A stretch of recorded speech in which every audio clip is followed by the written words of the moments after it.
And, of course, most people will probably recognize him as Professor, whatever his name is, from Harry Potter. The dark arts professor in the second one. The one that, like, lies? Yeah, that one. Okay. Professor Shit. Professor Shit. Professor Shit, you've betrayed us. Where's Snape? Yeah, that one. He's that one. This podcast is not suitable for children or those who are easily disturbed. Spoiler warning for whatever is in the title of this episode. And now for the obligatory socials.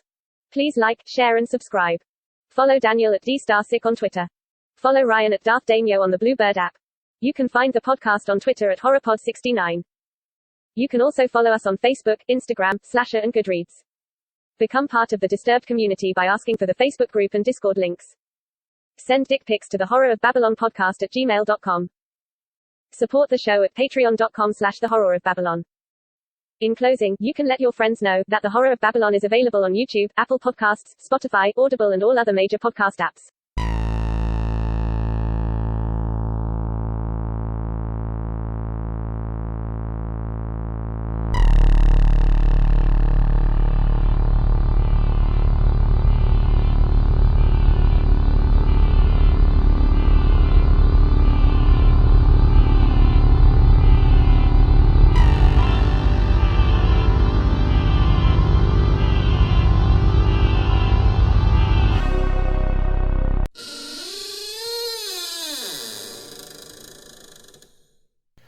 Welcome to episode 50 The Horror of Babylon. I am Ryan, and with me as always is Daniel. Say hi, Daniel. Hi, Daniel. And The Horror of Babylon is brought to you by our patrons, Abigail the First, Mother of Dragons, Breaker of Chains.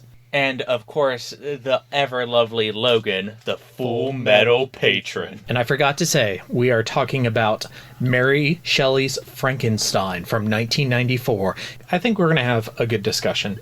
So let's go ahead and get started. Mary Shelley's Frankenstein, I had never heard of, came across while researching for all our Frankenstein episodes, pulled up the trailer on YouTube and was like, oh my god, this looks like a real adaptation. We're like, is this just an adaptation of the book? Yeah, I was so pumped while watching this trailer. There's like one shot in the trailer where the Archangel like goes over a wave and I like jumped up and was like, yeah!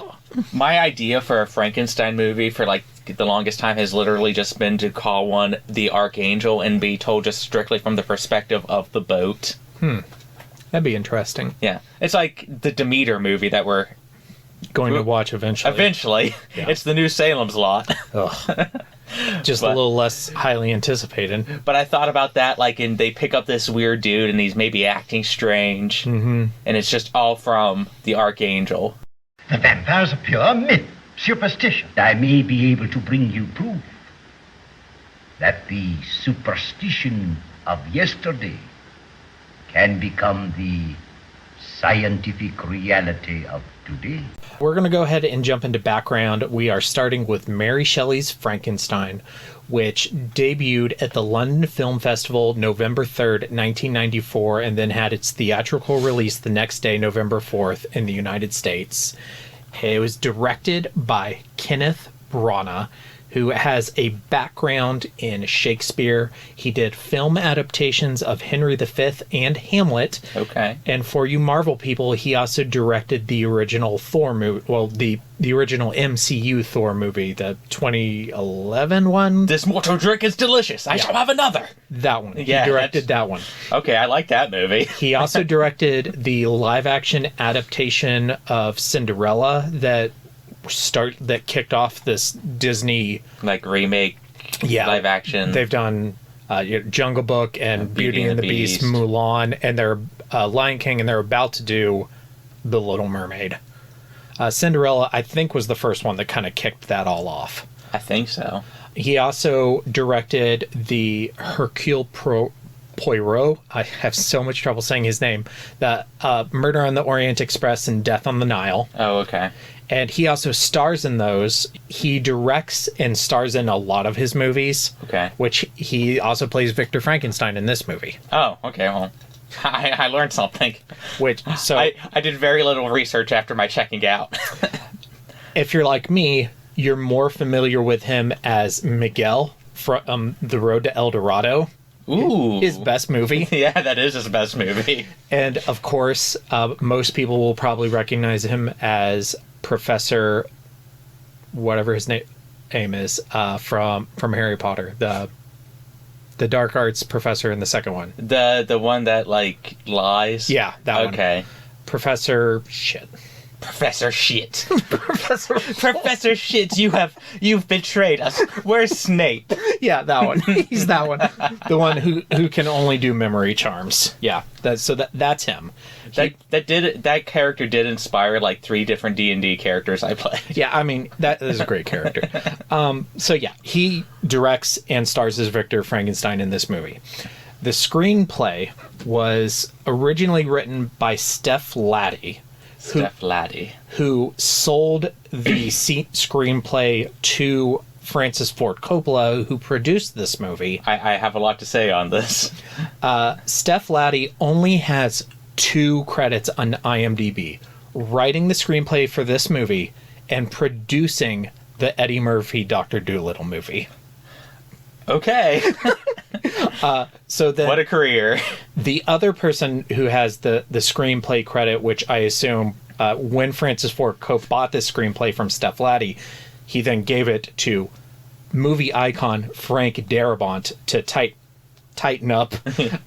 Frank Darabont, you will know from The Green Mile, The Mist, Shawshank Redemption, Godzilla 2014, Nightmare on Elm Street 3, The Blob, Fly 2, The Walking Dead, Tales from the Crypt. That's quite the pedigree. I'm confused. Yeah. So, well, I mean, and obviously, you know, Francis Ford Coppola had a hand in this. So this has, and let's just continue that pedigree. All-star cast, Kenneth Branagh, as we mentioned, Robert De Niro, kind of a high-profile actor. Helen Bonham Carter, who she wasn't huge at the time, but now she's big. She's massive. Ian Holmes, John Cleese, Robert Hardy, Tom Hulse. You may not recognize all of those names, but I promise you recognize all of their faces. They're all very famous people. So this movie was a commercial success at the time.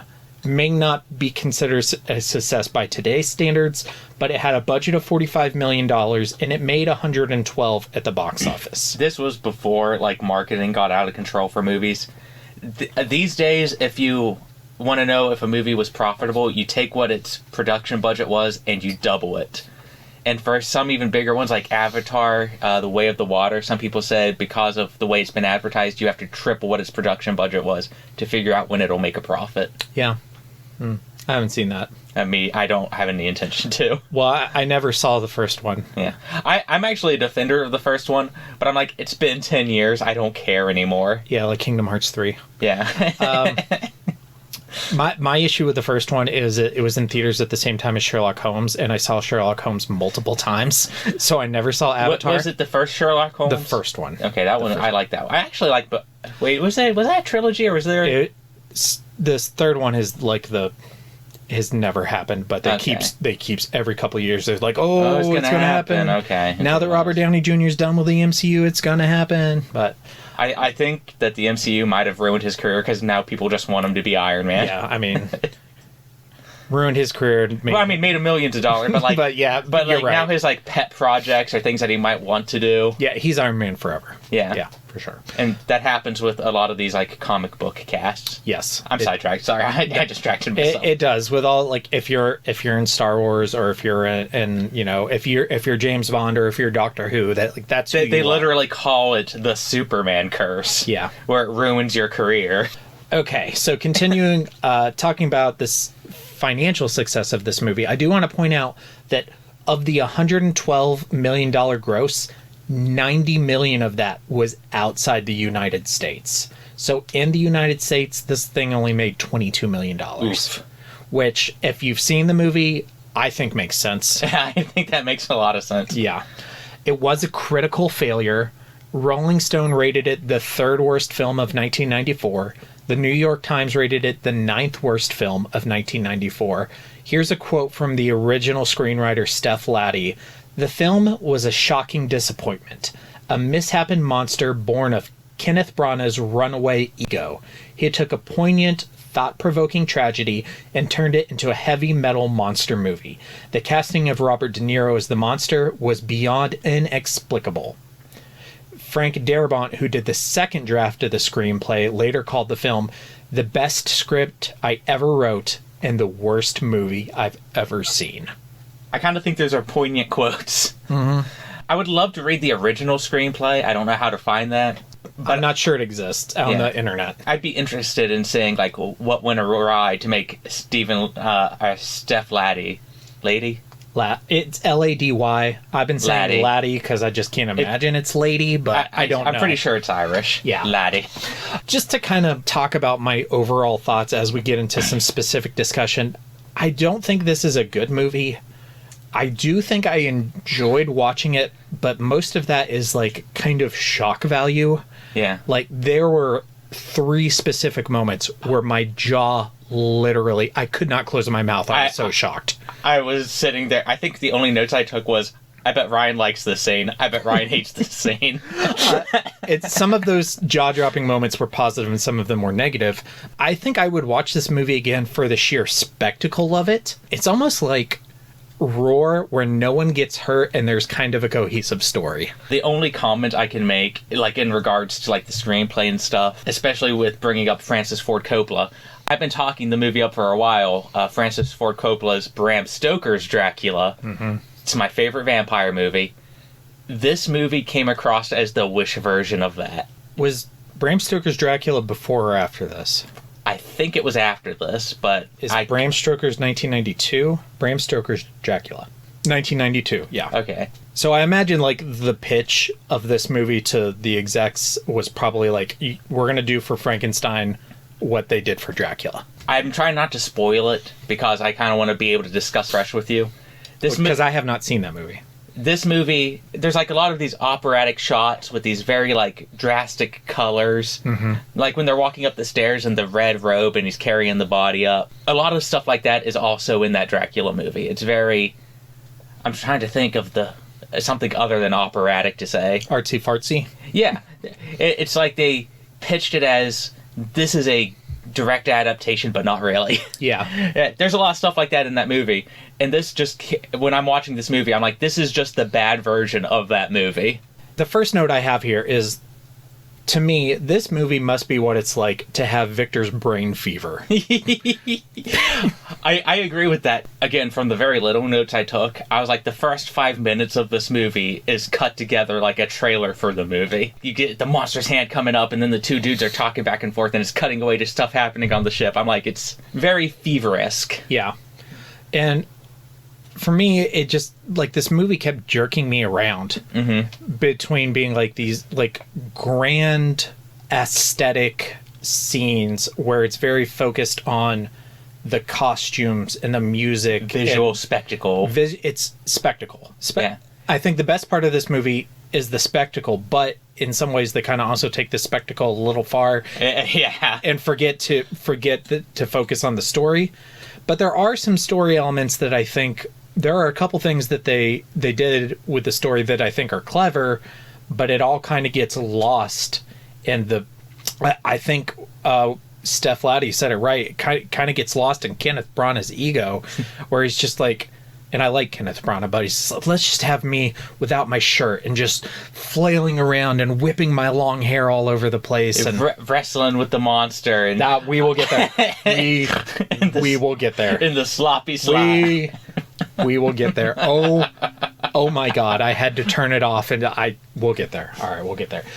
Another note I had is I really feel like Junji Ito watched this movie. I also think Junji Ito. I think he might have watched this movie and not read the book.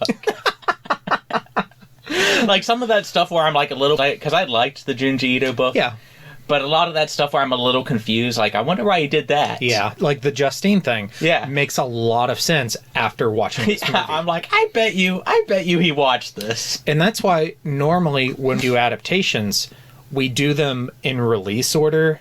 But for whatever reason, we did that Junji Ito book, which was written after this movie was released before the movie. Had we done them in release order, that would have made more sense. And we wouldn't have been like, why did he decide to do the whole Justine thing? But yeah. You still have my copy of that, right? Yeah. I give it to Hef because I want him to read that. Okay. I want to hear his thoughts. I'll give it to him Friday when we record Dracula. They're coming to get you, Barbara. Two of the huge things we're going to talk about are obviously Victor and the creature. I actually want to start with the creature first. And in that first quote we read, Steph Laddie really didn't like Robert De Niro. I thought he would let's just focus not on the character or the story adaptation, but just on the performance. Like the acting. Yeah. I thought he was fine. I think that's, I don't want to say the worst part, but that's the best I could say. I was like, it's a fine performance. Yeah, and maybe that is bad because Robert De Niro is a top tier actor. Yeah, and I'm sitting there and I'm watching it and I'm like, it's okay. Like, but he's not really pulling me in the way I want to be. Whenever and again, nostalgia might play a part in this, but whenever I'm going, I think Boris Karloff pulled me into more to the monster's tragedy than this guy is. Yeah. And he's playing the verbal monster. Yeah. Like Junji Ito's, and actually like all of the adaptations that we've covered up to and including this one, I think this movie makes, or maybe it doesn't successfully, but it tries to make Victor more sympathetic and it tries to make the monster more monstrous. That happens so often. I have some notes here, some evidence for that.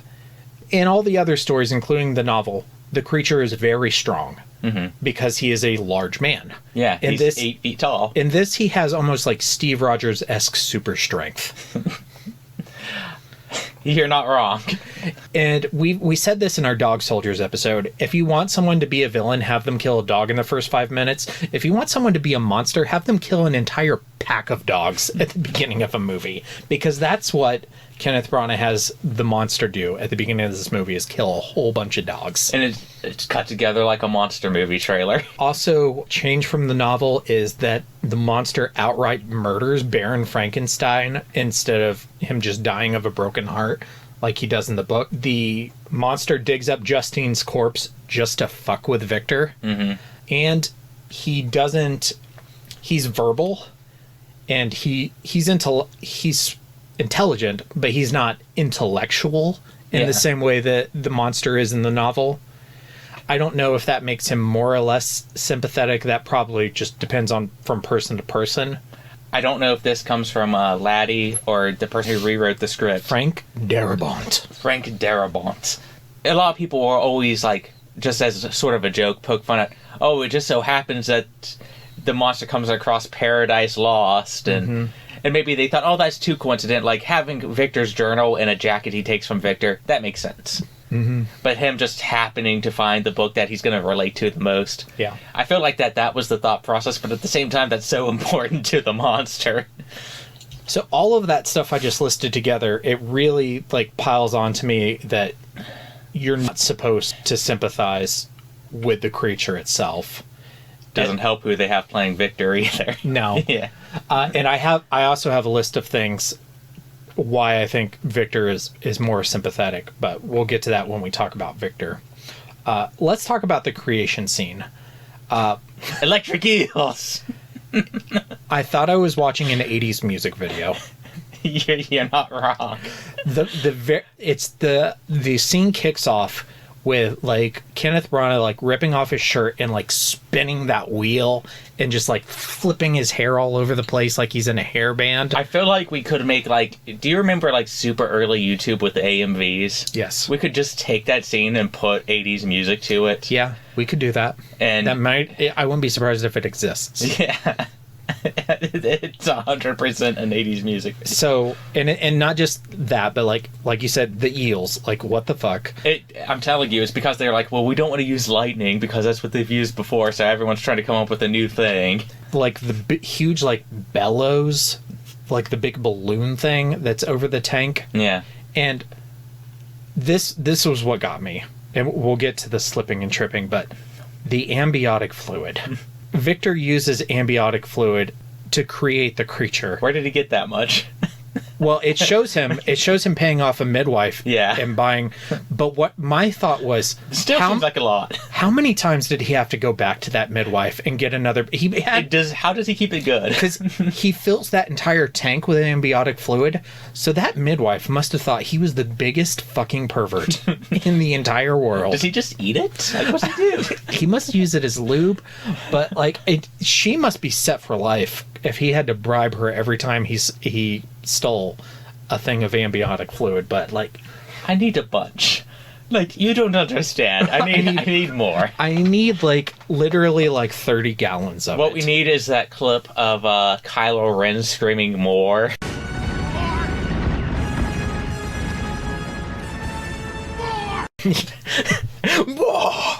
I saw that as a meme recently, something that I thought was super funny. I don't remember what it was. I used that as much as I disliked the movie, I used that meme for almost everything. I like it, yeah. I could not process Victor getting the monster out of the tank and them just slipping and sliding in the amniotic fluid for a full, like, 45 seconds. It went on forever. It was like the stupid Family Guy joke where Peter grabs his knee and goes, ah, sup. We talked like how before it was like an 80s music video. I feel like you could put in like those slip and fall effects from like when someone slips on a banana and they play a funny music. Yeah. That you could put that there and it wouldn't feel out of place. It felt like a parody. I don't know if they thought they were being funny. If they thought they were being funny, I'd almost give them a pass, but the movie takes itself super seriously. To make it worse, it like goes into like this awful plot point where Victor, he finally gets him up and he like leans him up against all these chains. Then the creature gets caught up in the chains And the thing bonks him on the head. and then Victor just assumes he's dead. He's like, oh, man, I fucked up. I mean, like, I know the thing got hit on the head with a big heavy chain, but he might not be dead.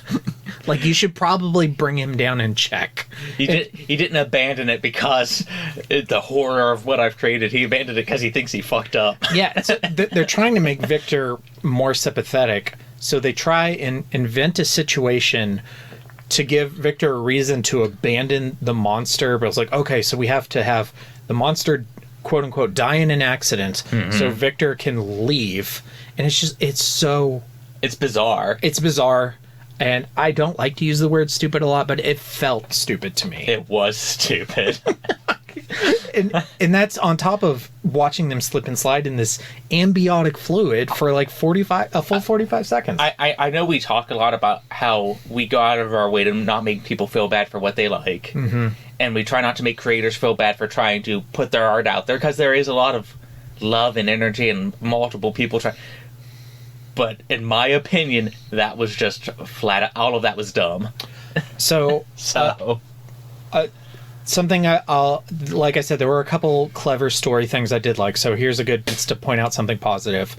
I really liked how the movie faked you out by thinking that he was going to use lightning to recreate the monster. But at the beginning, he's doing all these experiments with lightning, and I was like, oh, okay, so they're going to use lightning. And no, it turns out he uses eels and amniotic fluid. But at least it tried to fake you out. I like the fluid because it's like, we talk about like recreating life and stuff like that. That's sort of clever to me. The eels I thought were silly. The fluid makes sense, but like it would have if he like got like a liter of it and injected it into the monster instead of getting literally a tank, like a hot tub full of it. I'd really like to do the math over how many births you'd have to go back to. If anyone knows how much like fluid you get per birth, I don't know. I send it to my email. I promise I'm not going to recreate the tub. I love your notes. Yeah. And this is jumping the gun a little bit, but I want to mention it now under the creature. This is sort of a very true adaptation until it's not. Until it's not, just like the Junji Ito one. The big way that this diverges is that after the creature murders Elizabeth, Victor tries to reanimate her. Mm-hmm.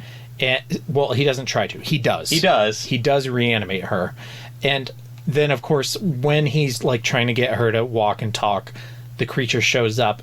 And at that point, I had this thought, and I don't know if it's me giving the movie too much credit, but was the creature's actual plan all along to murder Elizabeth, have Victor bring her back, and then steal her away, and that would be his actual revenge? I think that's what the movie was going for, because Okay, that's good. how I interpreted it. Yeah.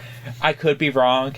Like, it could have been just, what's the word? Opportunistic. Like, oh, hey, I can still get what I want. I feel like if that was the point, then that's very smart, because that, of course, would be worse. Yeah. Like, if I were Victor and I knew that you murdered my girl, I brought her back, and now she prefers to be with you instead of me, like, that would be the ultimate shit. I just got cucked by my own child. I know. This is something that always confuses me in adaptations, because there's like a direct line in the book where Victor's like, I discovered you can't bring the dead back to life. That's why you have to create new life. Yeah. Yet in all of these adaptations, it's either about like learning to bring the dead back to life because he's sad his mom died, or he's sad his brother died. Like Spoilers. in the other one, yeah. And I'm sitting around like, has anyone not read that line from the book? Because to me, that's like a big deal. Is he's learning to create new life because he learned he can't bring back the dead. And in the novel, his mother's death is a motivation, but it's not like the end goal. the motivation. Yeah. He's not trying to bring her back. It's just like he wants to understand life. Yeah, exactly. And in this, it's one of the things that I hated the most in this movie. His other professor that he was showing him some of that other stuff. Because I can't even remember the character's name. It's the one who's played by John Cleese, which most people know from Monty Python. And that dude is really who discovered how to bring the dead back to life in this. Yeah. And Victor kind of steals his work and alters a little bit to figure it out perfectly. I'll kill you all! I'll drive you crazy, and I'll kill you all! I'm every nightmare you ever had. I am your worst dream come true. I'm everything you ever were afraid of. I love the vaccine scene. Where Robert De Niro knifes John Cleese in the chest. That was great. I ain't letting you put that vaccine in my hair. I was like, this was 1994. This was 1994. This was people. Can we clip that? People have opposed. I have to tell myself, people have opposed vaccines since they were created. That it's not a new thing. I'm not saying that there might not be a vaccine that you can oppose, but I'm saying 99% of them are fine. And I'm looking at this movie and I'm like, oh my god. Yeah. I want to clip that so bad. Yeah, that was great. I really enjoyed that part. One point I wanted to make before we moved on to Victor is there are some more contrived parts of the novel that they, instead of altering, they leave in the movie, but they make them super explicit. Specifically, Victor putting the journal in the coat. They make sure you see him putting the journal in the coat and the creature putting the locket on Justine's sleeping body. You can't miss those things. Yeah. Those are plot points from the book that I think Hef, in our novel episode, rolled up both of those as him feeling like they were a little contrived. Yeah. We can't have him have Paradise Lost, but we got to make sure that these two things he can see. It is hard for the story to make sense if the creature doesn't have the journal. And Justine's like, I'm fine with those plot points, and I'm fine with them making sure that we see them. Yeah. It's just one of those things. It's something the director did. There are some other plot that they took a different direction with that made sense. Let's start on Victor. Like we did with the creature, let's talk about the performance. Kenneth Branagh is a good actor. I like him. I had mixed feelings. There were some points where I really liked him as Victor. And I loved his 80s hair in mid 18th century Europe. There were some points where I didn't like him as much in this movie. Overall, my rating is he was better in The Road to El Dorado. Where did you get this perm, sir? Are perms a thing in 1810? I will say that his performance fit the movie very well. Yeah, it fit the movie very well. I think that he could play mullet Superman. Yeah. Yeah, he could. Like a 90s mullet Superman. Yeah. My dream cast for that is still like 90s Nicolas Cage, though. So I don't ever. Well, they could de-age him, I guess. That technology is getting better. Yeah. I would put Nicolas Cage in like an animated Superman movie first. I'm surprised he has. Well, he did the The Teen Titans the Go Teen one. Titans movie. Yeah, I would yeah. put him in like an actual one. Like if I were to direct one, I would cast him. Yeah. I don't know why they haven't just made the jump to doing those animated movies theatrical, at least like a limited theatrical release. Yeah. I feel like they do well. As I said, Victor is supposed to be more sympathetic. Maybe he's not because of how the movie comes across, but that's the intention. Here's some of what I have. One, the first thing I noticed about this movie is that when Captain Robert Walton's men are threatening to mutiny, Victor doesn't support him. In the novel, he says, screw them, you got to continue on your scientific journey, you got to continue north.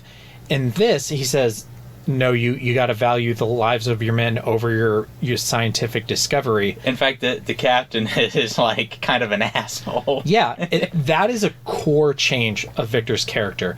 That shows growth in learning from your mistakes. In the novel, Victor never learns from his mistakes until basically his deathbed. Yeah. And in this, he learns that he fucked up much, much earlier. And that's one of the first instances that's shown. Another big change is he's actually romantically in love with Elizabeth. In the novel, he cares about Elizabeth, and I guess he wants to marry her, but there's no, like, passion. Like, yeah, to me, that in the novel, it always comes across as something that he was going to do because that's just what he was expected to do. Yeah. It's 1810. You're expected to marry the people you're set up with. Yeah, exactly. And maybe this was also because they wanted to make like a sweeping, dramatic, romantic movie, but he and Elizabeth have a very passionate romantic relationship, and they up Elizabeth's role in the movie to suit that. Yeah. And also, when he wrongs her, he seems way more remorseful about it than he does in the novel. They all go and try to stop Justine's lynching. That's the thing that I really wanted to flag up that I thought was kind of clever. Where I really get off of Victor's side in the novel is when he doesn't try to help Justine. He's just like, I don't know what to do. But they take that decision out of his hands in this movie by just having her lynched. Yeah. So that I actually thought was super clever. That's one way to make him more sympathetic without having to do like a huge rewrite. Yeah. When they throw her off that building and you hear her neck break, that was one of my like jaw-dropping, like, oh my god scenes. Hangings just get me. Yeah. Like, they just do. That's not how you want to die, huh? No.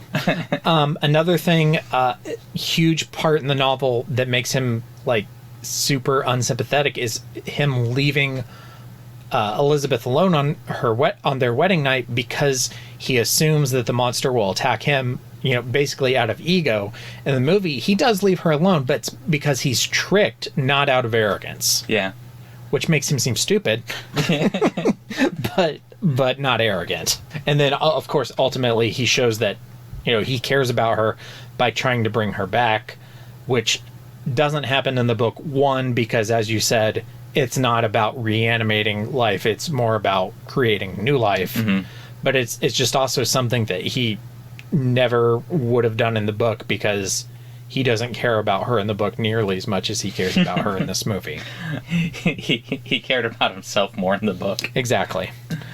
He's still self-centered and egotistical in this movie, but in less a different way. Yeah, exactly. In this movie, it's almost more about it's about his love for her as opposed to just his ego. Yeah.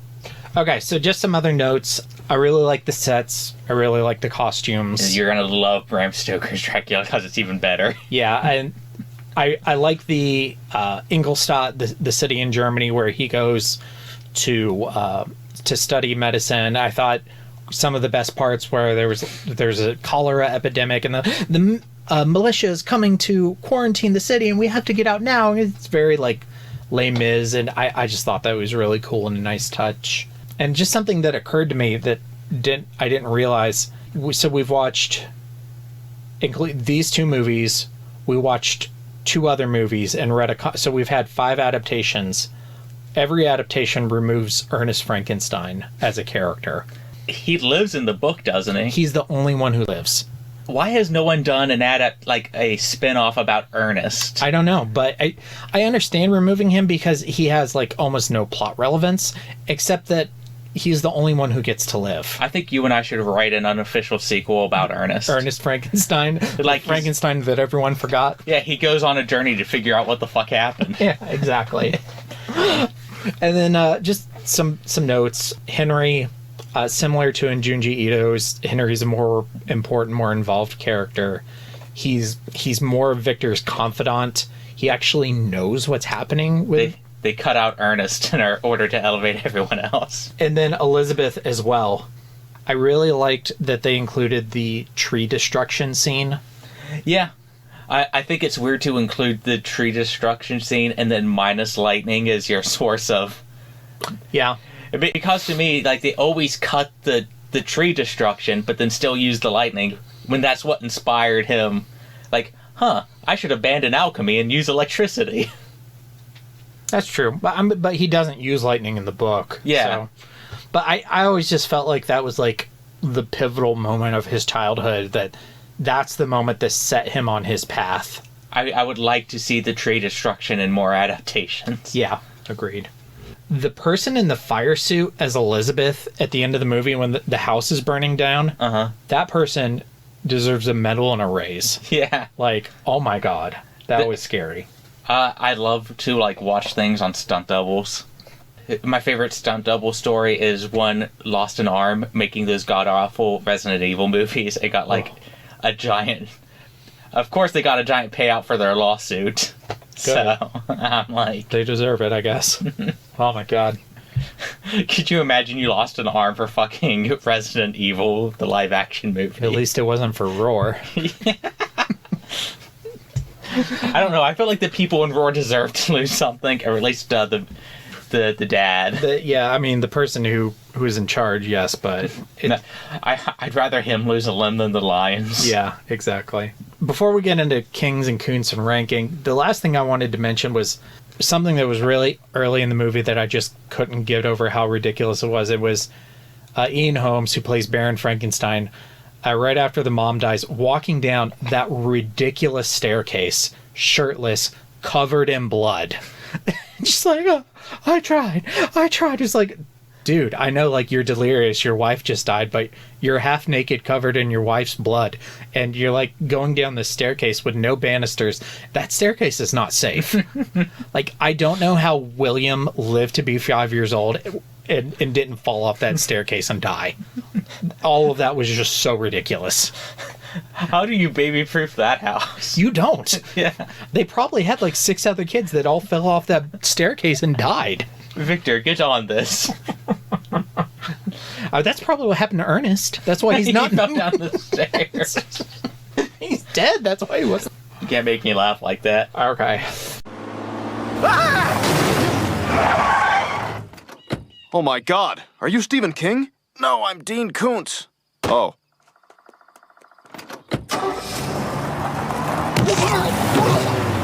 Kings and Koontz. Okay, so my king is, even though I don't think it's a lot of their best performances, my king is the cast. Okay.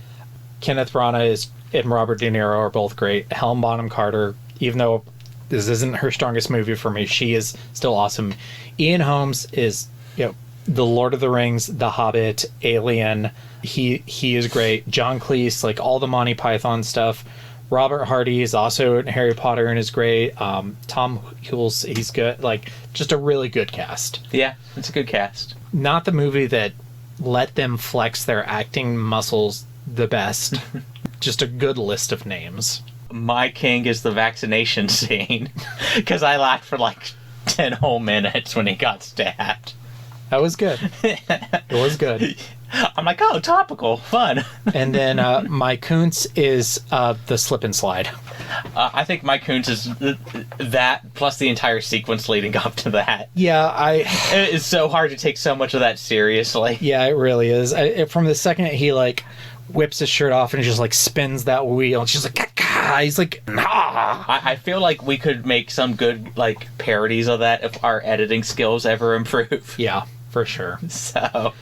Okay, so let's rank this. And I'll tell you, like, I didn't rank this ahead of time, even though I meant to. I might place this a little higher than you'd expect. Mm-hmm. But that's only because like I said, the spectacle of this movie, I think, to me, deserves a second watch. Okay. Whereas a lot of the movies we've reviewed, I'll probably never watch again. I'll let you go first because I think I had you first on the outline. Scroll down a little bit. Scroll down. Scroll down a little more. Let's see here. I'm going to put it below Phantoms. I think it's worse than Phantoms. Okay. I can't believe we found stuff look at all the stuff that I think is worse than Phantoms. 1, 2, 3, 4, 5 movies so far. Yeah. Phantoms is no longer in the bottom 5. Kevin Smith is redeemed. I wouldn't go that far. I'm probably going to put it closer to the middle, but still towards the bottom. Obviously, it's better than Roar. All That You Love Will Be Carried Away. So it's better than potentially the most offensive movie ever made, Abraham Lincoln Vampire Hunter. I just love that Sabretooth's performance in Phantoms. Yeah, no, he is great. He's really good. Liev Schreiber. Yeah, I'm not good with, I'm not good with actors' names. Yeah, Liev Schreiber, just like his 15 minutes is probably better than anything in this movie. But I am going to put it above Phantoms because Phantoms never made my jaw hit the floor. I guess that is true. I don't know if I can put it over Horns though. I didn't even really like Horns. Yeah, it's sort of a weird one to place. Yeah, and it's definitely not a better movie than Pearl or X. Maybe there were points of this movie that I enjoyed more than Pearl or X, but I definitely can't say it's a better movie. Yeah. I'm going to put it below Horns and above Phantom. So yeah, actually we have them in pretty much the same spot. Pretty close. Yeah. So that it's my fifth. It's my fifth from the bottom. Phantoms is still in my bottom 5, but I don't think it'll be there forever. I want to see what takes over Roar, because now Roar's our running gag. I don't think you can make a worse movie than Roar. I don't think you can. Ethically and as a movie, it's just bad in every direction. It would have to have people die. Yeah. If people died, a child died, I mean, a person died filming The Crow, and I think it's a great movie. Yeah, but there's a difference between, a legit accident and, true, neglect. And then for further reading, for Mary Shelley's Frankenstein, would you say, if you liked Mary Shelley's Frankenstein, you would like Bram Stoker's Dracula? Yeah, because that's, the version, it's what it's trying to be. Okay. For upcoming on the Horror of Babylon this week, we are moving on to our next Gothic horror classic. We are covering Dracula by Bram Stoker, and Hef fans, he will be with us for that episode, so you can make sure to tune in. I love it when Hef's here. I do too. Thank you for recording. I love it. I wouldn't rather be anywhere else. And thank you to our patrons, Abigail, the First, Breaker of Chains, Mother of Dragons, and Logan, the Full Metal Patron. Stay tuned for our socials and stay scary. Stay scary, everyone. And now for the obligatory socials. Please like, share, and subscribe. Follow Daniel at DStarSick on Twitter. Follow Ryan at Darth Damio on the Bluebird app. You can find the podcast on Twitter at HorrorPod69. You can also follow us on Facebook, Instagram, Slasher, and Goodreads. Become part of the Disturbed community by asking for the Facebook group and Discord links. Send dick pics to the Horror of Babylon podcast at gmail.com. Support the show at patreon.com/the Horror of Babylon. In closing, you can let your friends know that The Horror of Babylon is available on YouTube, Apple Podcasts, Spotify, Audible, and all other major podcast apps. Stay scary.